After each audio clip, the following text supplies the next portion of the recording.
हर हर महादेव दोस्तों, आप सुन रहे थे मेरे साथ मैं तेरी हीर भाग 17। मुरारी अपने दोस्त रामभद्र और मोहन के साथ भांग के नशे में मस्त गंगा किनारे बैठा था। तीनों उटपटांग बिना सर पैर की बातें कर रहे थे। सामने से आती नाव को देखकर मोहन ने कहा, मुरारी भैया, जो लाइट वाली मछली हमारी तरफ कहाँ आ रही है? अरे मछली नहीं, जे तो हमका मगरमच्छ लग रहा है, रामभद्र ने कहा। पगला आ गए हो दोनों के दोनों। अरे वो नैया है नैया, पर जे इतना चमक काहे रही है? मुरारी ने आंखों पर हाथ लगाकर दूर तक देखते हुए कहा।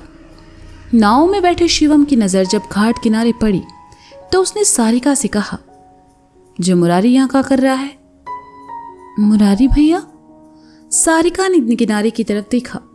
शिवम के साथ साथ वह भी मुरारी को वहां देखकर हैरान थी।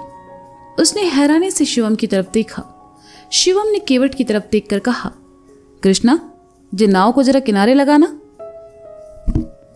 जी भैया, अब ही लगाते हैं, केवट ने कहा और नाव को किनारे की तरफ मोड़ दिया। नाव किनारे पहुंची।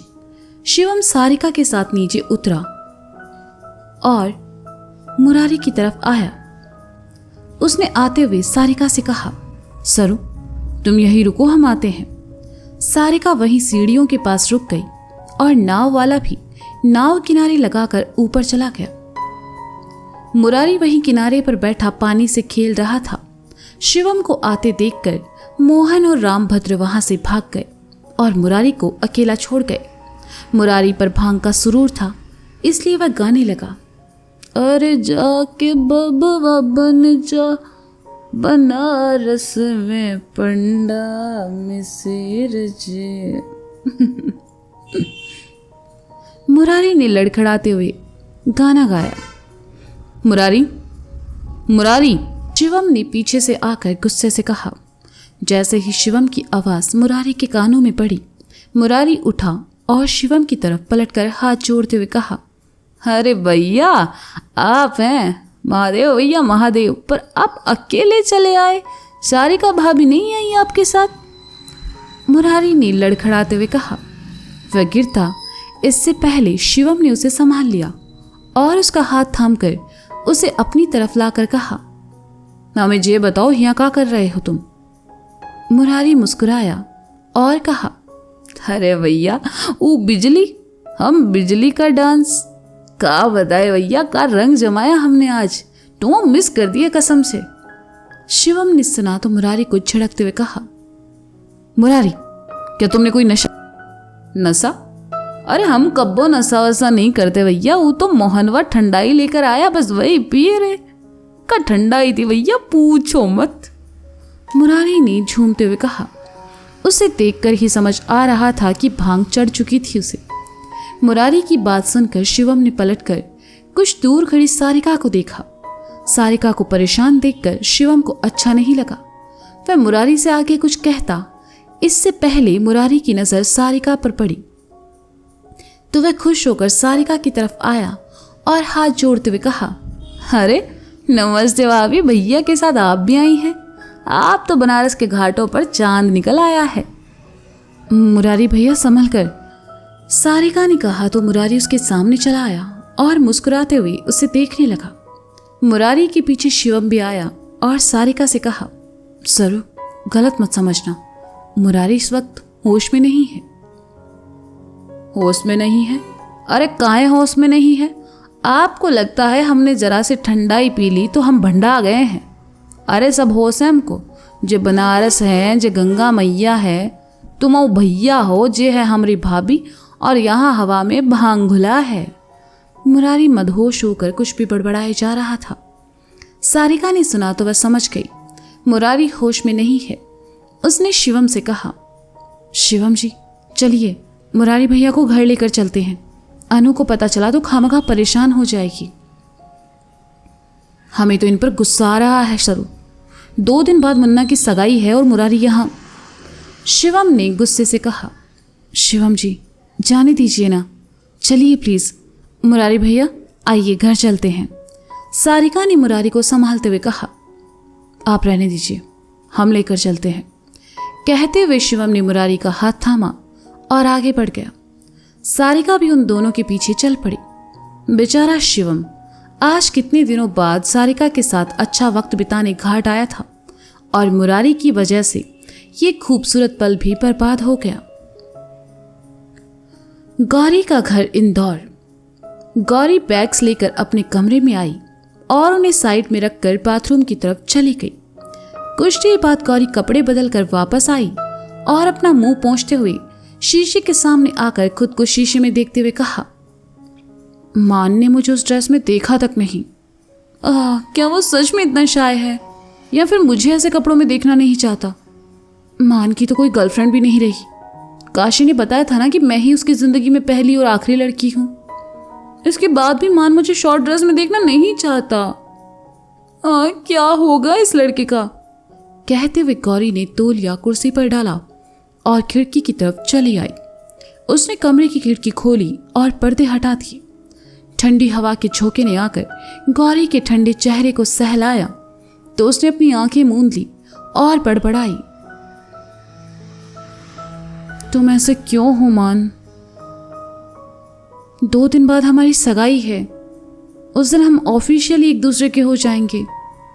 तुम्हें तो खुश होना चाहिए कि इतनी जल्दी हम इस खूबसूरत रिश्ते में बंधने जा रहे हैं। गौरी ने अपनी आंखें खोली और पलटकर बिस्तर की तरफ आते हुए कहा, आई नो मुंबई जाकर तुम कुछ ज्यादा ही बिजी हो गए हो, इसीलिए तो तुम्हें मेरी याद नहीं आती है।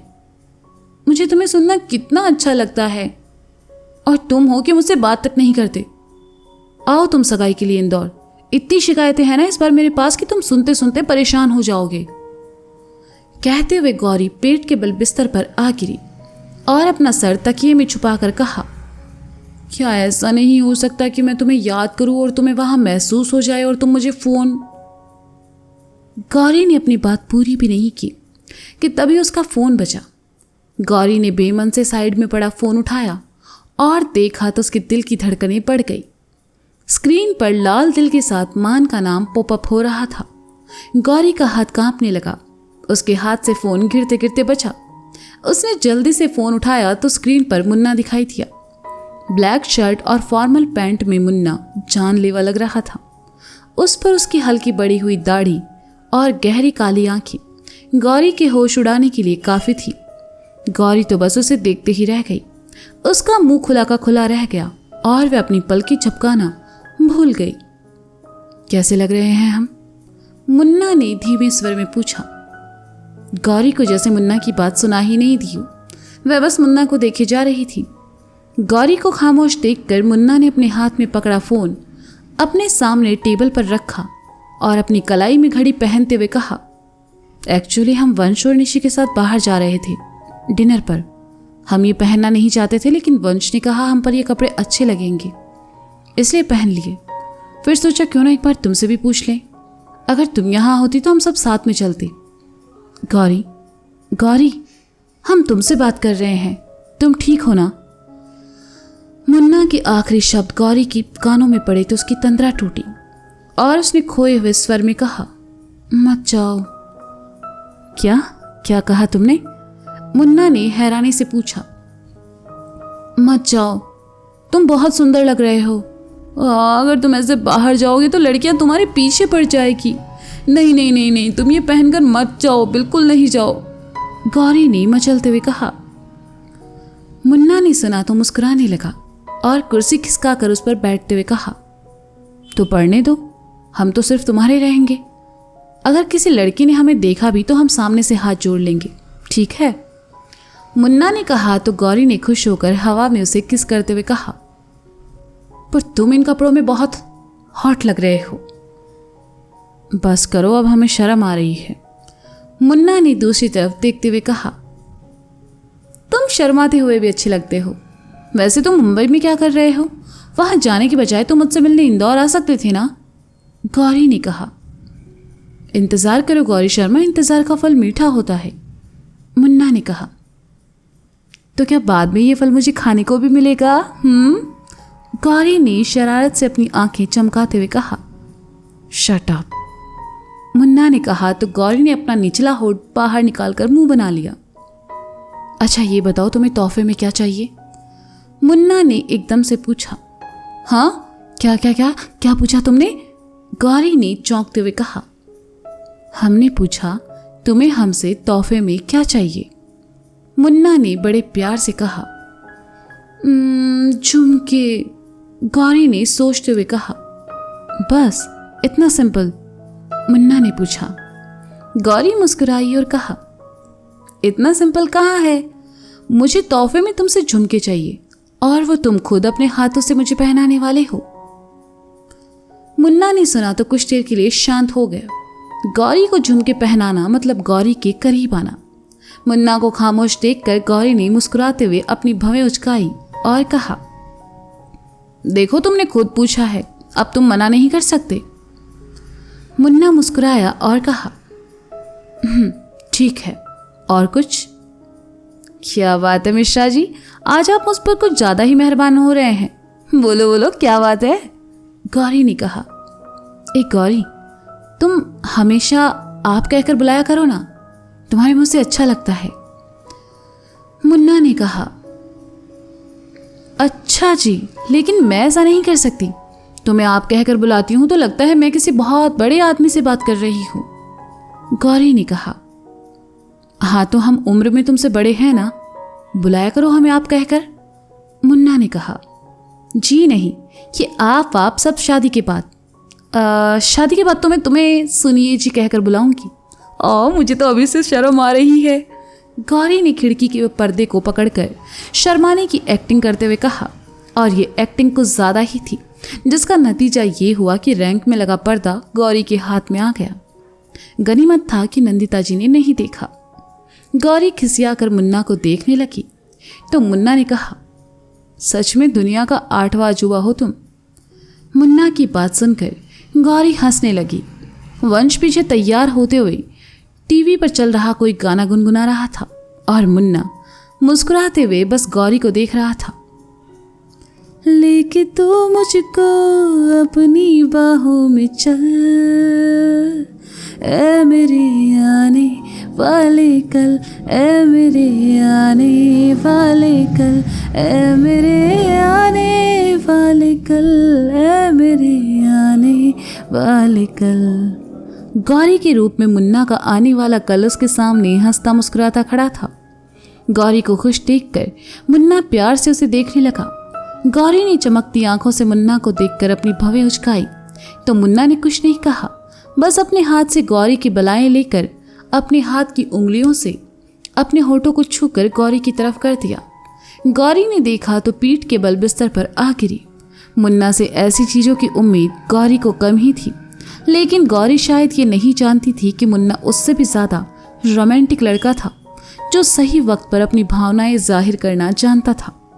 गौरी स्क्रीन पर दिखाई नहीं दी तो मुन्ना ने मुस्कुराकर फोन काट दिया और गौरी के लिए एक मैसेज छोड़ दिया। फोन बजा तो गौरी ने देखा मुन्ना का मैसेज है। गौरी ने मैसेज खोलकर देखा जिसमें लिखा था, हम जल्दी ही तुम्हारा तोहफा लेकर आएंगे। गौरी ने मैसेज को चूमा और फोन को साइड में फेंक कर खुशी के मारे बिस्तर पर लोटपोट होने लगी। वह उठी और कमरे में लगा टीवी ऑन किया तो उस पर बहुत ही खूबसूरत गाना चल रहा था। गौरी ने कमरे में टंगी मुन्ना की जैकेट को उठाया और उसे बाहों में लेकर कमरे में डांस करते हुए गाने लगी। मेरे अंधेरे मेरे उजाले सब कुछ है मेरा तेरे हवाले, लेके तू मुझको अपनी बाहों में चल, ए मेरे आने वाले कल, ए मेरे आने वाले कल, ए मेरे आने वाले कल, ए मेरे आने वाले कल। मुन्ना तैयार था और वंश भी तैयार होकर उसके सामने आया तो मुन्ना ने कहा, आज किस पर बिजलियां गिराने का इरादा है? छिप, मेरा मतलब अब तुमसे क्या छिपाना मुन्ना, तुम्हारा भाई है इतना स्मार्ट और हैंडसम कि लड़कियां खुद ही उसके प्यार में गिर जाती है। वंश कहना कुछ और चाहता था लेकिन मुन्ना के सामने बात बदल दी। अब चलें? मुन्ना ने कहा। 1 मिनट, वो तुमने कहा था ना कि निशी भी हमारे साथ आ रही है। वंश ने अपनी घड़ी पहनते हुए कहा। निशी तुम्हारी बिल्डिंग के नीचे खड़ी हमारा इंतजार कर रही है, हमने पहले ही उसके लिए कैब भेज दी थी। मुन्ना ने वंश के साथ फ्लैट से बाहर आते हुए कहा। वंश ने दरवाजा बंद किया और मुन्ना के साथ लिफ्ट में चला आया। वह बार बार अपने कपड़ों और बालों को सही कर रहा था। मुन्ना ने उसे देखा और कहा, आई होप कि तुम्हारे और निशी के बीच सब शॉर्ट आउट हो चुका है।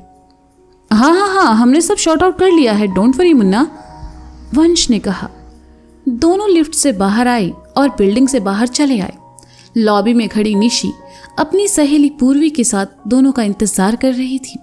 वंश ने निशी को देखा तो बस देखता ही रह गया। चेरी रंग की ड्रेस में निशी बहुत प्यारी लग रही थी। वंश की नजरें उस पर ठहर गई। निशी ने मुस्कुराकर वंश और मुन्ना को देखा तो वंश की धड़कनें बढ़ गई और उसके कानों में कुछ देर पहले सुने गए गाने के बोल रिवाइंड होने लगे। लेके तू मुझको अपनी बाहों में चल, ए मेरे आने वाले कल, ए मेरे आने वाले कल, ए मेरे आने वाले कल, ए मेरे आने वाले कल। तो दोस्तों ये था मैं तेरी हीर भाग 17। इसका अगला भाग आप जल्द ही सुनेंगे मेरे साथ। तब तक के लिए शुक्रिया। और हाँ, आप सोच रहे होंगे कि ये गाना मैं बार बार क्यों गुनगुना रही हूँ, तो ये गाना मैंने कुछ दिन पहले ही सुना था और ये बहुत ही प्यारा गाना है। हालांकि ये बहुत ही पुरानी मूवी का गाना है जिसका नाम है 1921 और ये करण कुंद्रा और हीरोइन का नाम मुझे याद नहीं है, उनका गाना है। तो प्लीज़ एक बार मेरे कहने पर जाकर उसे ज़रूर सुनिएगा और फिर इस कहानी से रिलेट करके देखिएगा, आपको बहुत अच्छा लगेगा। तो मिलते हैं बाद में, बाय बाय।